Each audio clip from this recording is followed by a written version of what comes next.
Assalamualaikum warahmatullahi wabarakatuh.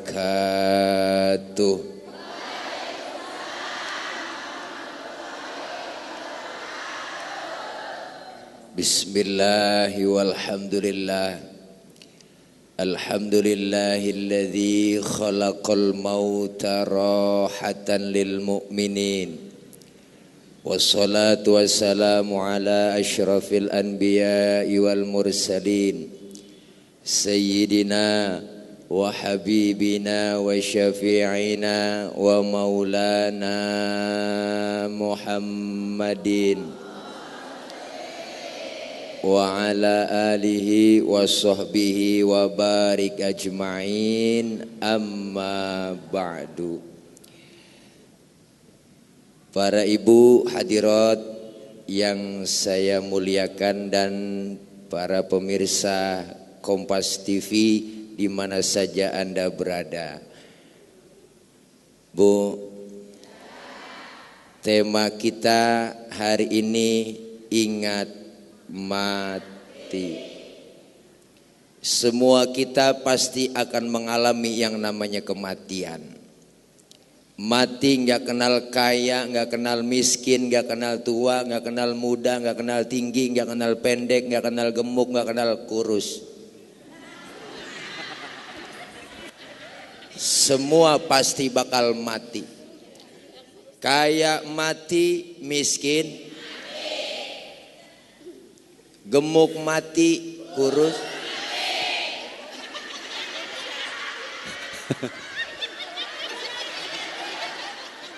Sewot banget, mati.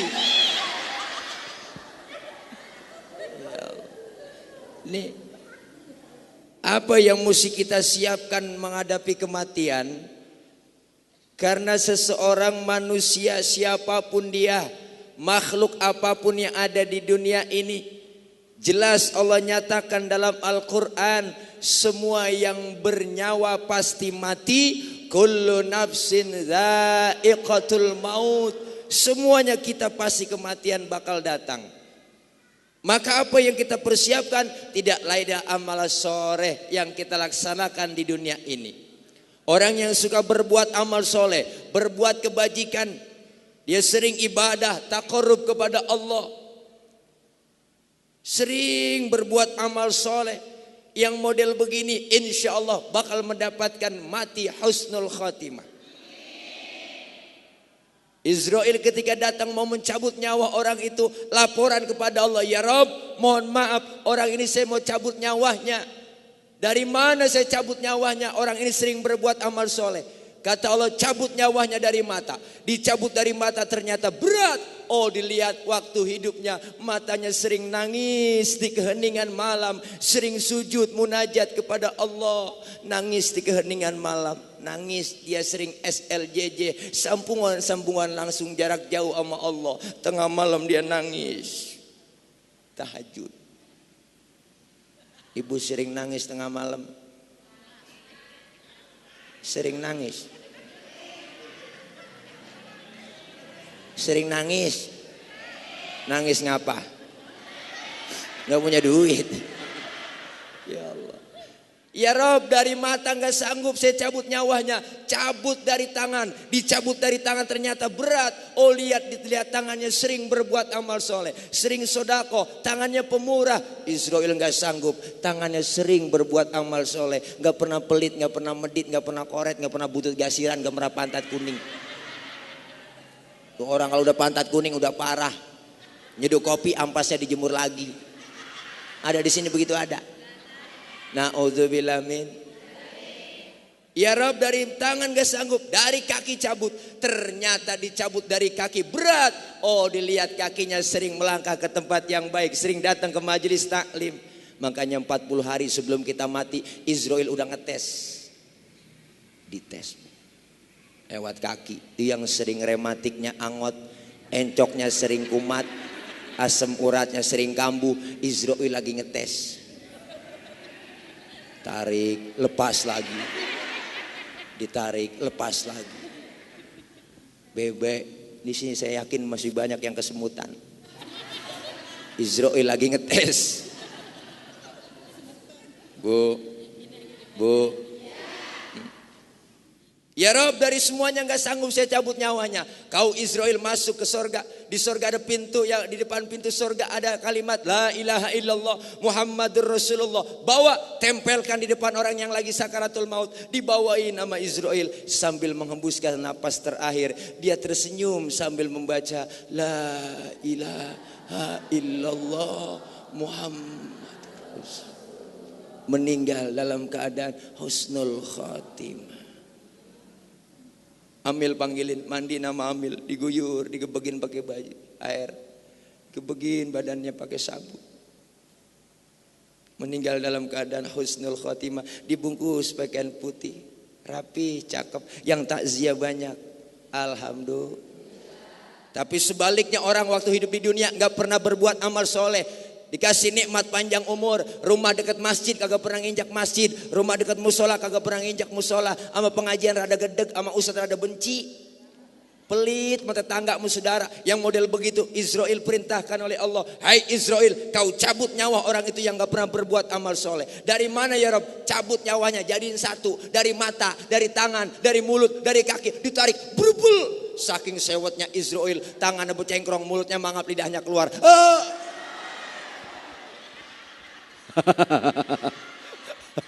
Ya. Wah, gua kata gak kelar kali. Meninggal dalam keadaan su'ul khatimah. Na'udzubillah min. Ya Allah, dipanggil Amil, dimandiin, digosokin badannya, digebegin pakai sabun, badannya lagi ditekan. Ada yang nanya dari atas, Yabna Adam, aina badanukal qawim, mana badanmu yang dulunya kuat, sekarang kamu gak bisa berkutik apa-apa.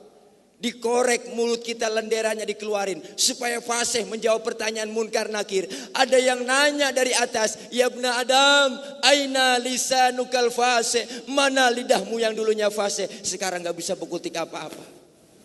Setelah rapi kita dimandiin, mata ditutup kapas, hidung dimasukin kapas, muka dipakein bedak, dibikin pocong-pocongan, kaki dibikin pocong-pocongan, dibungkus pakai kain putih, dibungkus lagi pakai tikar, dimasukin kendaraan yang paling angker namanya kurung batang.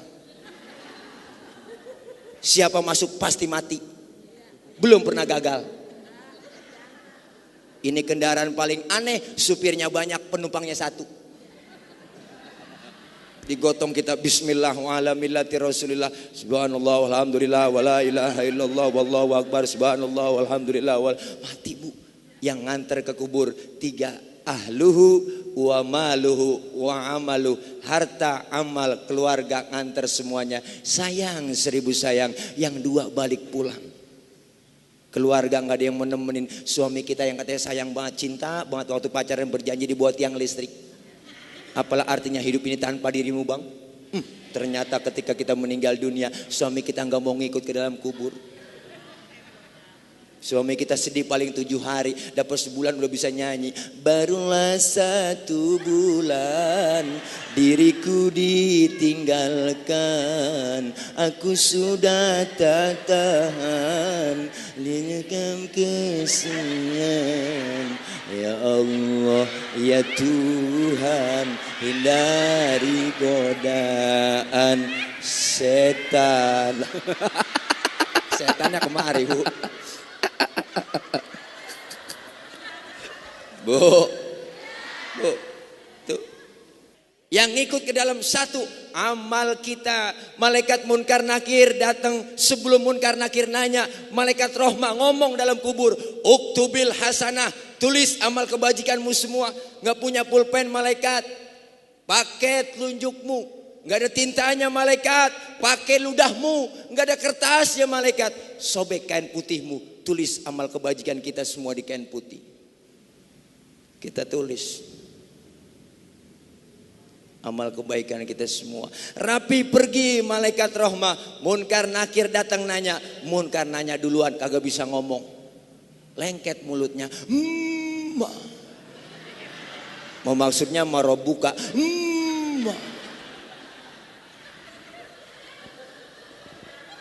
Gak bisa ngomong.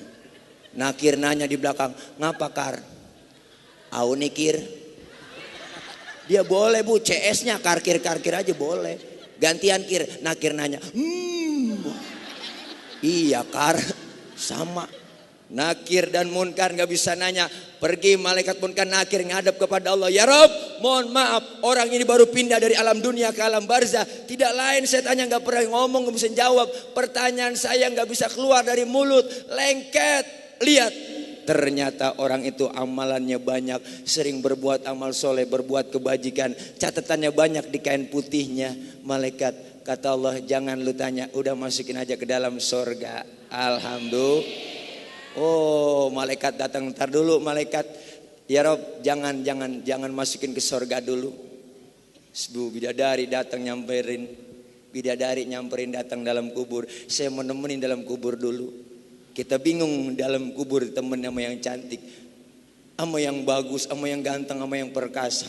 Kita nanya, man anta lam aro fi dunia ajmal minka. Siapa kamu? Saya nggak pernah ngelihat orang secakep kamu di dunia. Orang itu menjawab, ana amaluka soleh. Akulah amalmu yang soleh yang nemenin kamu dalam kubur. Alhamdulillah. Ketika datang kematian kepada kita, apa yang mesti kita bawa? Tidak lain adalah amal perbuatan kita. Mati bukan membawa amal, tapi diikutin amal. Kalau bawa amal mah enak bu, yang cakep-cakep aja kita bawa, yang jelek kita tinggal. Ini kalau bawa, tapi kalau diikutin, yang ngikut, yang jelek ngikut, yang bagus pun akan ngikut. Kalau selama ini diri berhiaskan emas intan permata bermandi cahaya, tetapi kali ini di dalam kuburan gelap pekat mencekam. Udah Ustadz, ibu-ibu udah pada redo, udah pada ikhlas. Ya, kalau gue udah kagak ada umur, itu kontrakan jangan dijual Ji. Lah ngapa emang? Kontrakan orang.